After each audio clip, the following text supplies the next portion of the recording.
All right. Thank you for tuning in to the GSMC Wrestling Laureate Podcast. Thank you for sticking in with me. If you're just joining, we've gone through a lot. So make sure you check out those, the GSMC Wrestling Laureate Podcast on YouTube.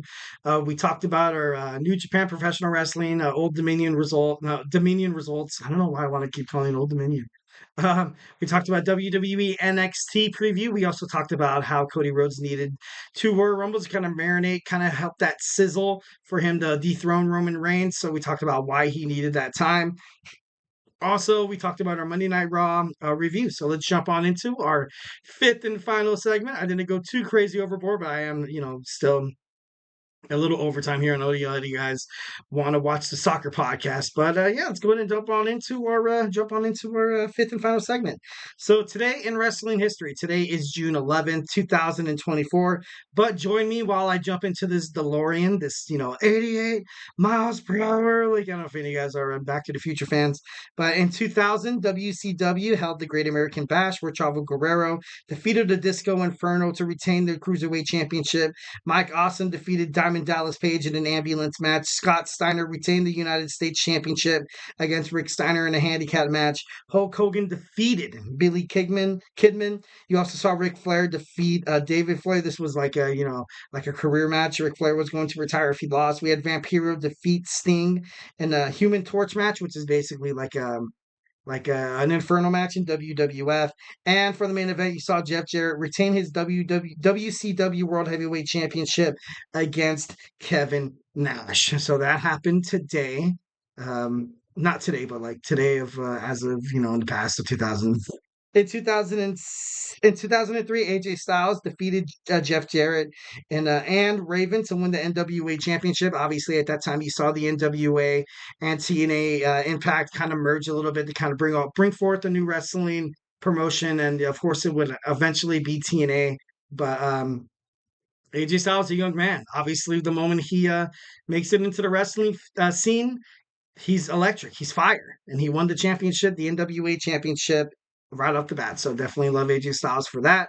In 2006, ECW hosted a one-night stand.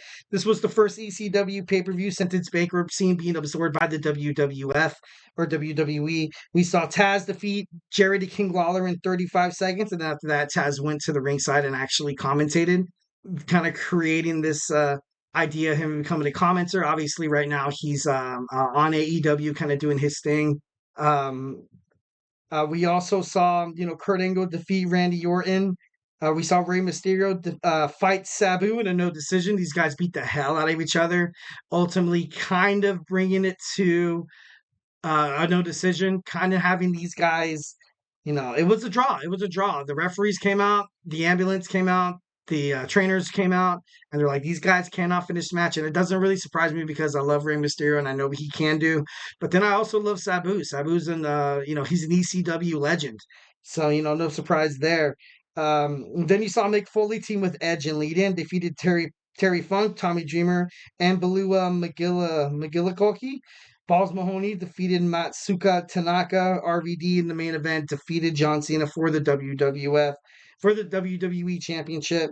You saw Edge screw over John Cena, but then RVD was able to hit the 5-star frog splash. There was no referee. Paul Heyman came sprinting in the ring, counted that 1, 2, 3. So I thought that was actually, pretty darn cool. Pretty darn cool.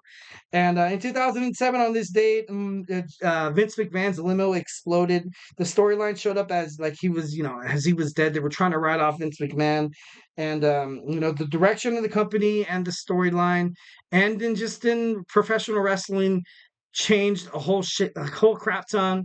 As the following Monday night, they were supposedly supposed to kind of have this storyline with Vince McMahon kind of being dead, but then the whole tragedy amongst Chris Benoit, and all that kind of stuff happened, and they gave him the tribute show, and then the next week they found out what really happened, and they actually apologized for giving him the tribute show, which all those turn of events was absolutely crazy. I remember watching that.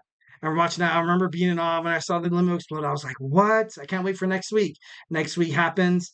Obviously, whatever, with the Benoit thing. And it was just like, oh my God, talk about a crazy roller coaster of wrestling those 3 weeks were. Absolutely crazy.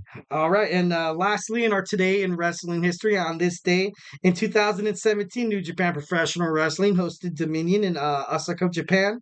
The Young Bucks defeated Beretta and Romero, winning the IWGP Junior Heavyweight Tag Team Championships. Tamatonga and Tonga Loa defeated Hansen and Raymond Rowe for their IWGP World Tag titles. Kazuchika defeated Hiromu Takahashi for the IWGP Junior Heavyweight title. Hiroshi Tanasha pinned Tetsuya Naito for the IWGP Intercontinental Championship. Then, lastly, we had Kazuchika Okada retain the IWGP title against Kenny Omega in a 60-minute time limit that ended up in a draw.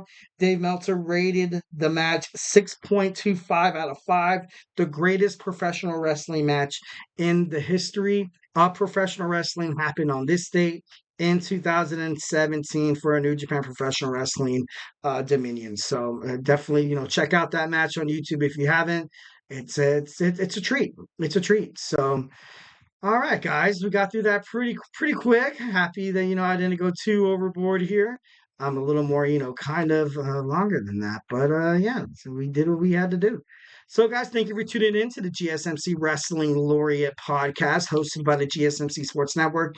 Your support means a lot to us, so please remember to Superman punch that like and subscribe button to the show and leave a positive review. It really does make a difference, guys. Here at the GSMC Sports Network, we do love a lot of peace, love, and positivity. We also invite you guys to follow us on Facebook, Twitter /X, TikTok, and Instagram for more content and updates. And like I said, always say before I leave you guys, if you haven't made your wrestling fan by now, we have Emran Soccer Podcast coming up. We have Thomas with College Sports. We have Samantha with Hoops and Heels, your one-stop shop for women's sports. We also have TJ. We have Jeremy on sports. We also have Kenneth and my boy Manny on football podcasts. It's just, we also have Sam on the baseball podcast. And of course, this podcast. I think this week I might be going to Nelson's GSMC Basketball Podcast to talk a little ball with my man Chris, the host of the GSMC Fantasy Sports Podcast. So it should be dope. Make sure you guys check out this GSMC Sports, this bloodline that we kind of have working on here, because much like the bloodline was entertaining in WWE, this bloodline in sports podcasting is definitely the best. It's definitely one of the best conglomerates within the sports entertainment industry. So don't be afraid to get involved. Definitely. So, guys, once again, thank you for tuning in to my podcast. And as always, I will see you tomorrow, 8 p.m. sharp Pacific, 11 p.m. Eastern time. We're going to talk about AEW. We're also going to talk about, the fallout from NXT, which I'm totally excited to watch. So, yeah, have a good night.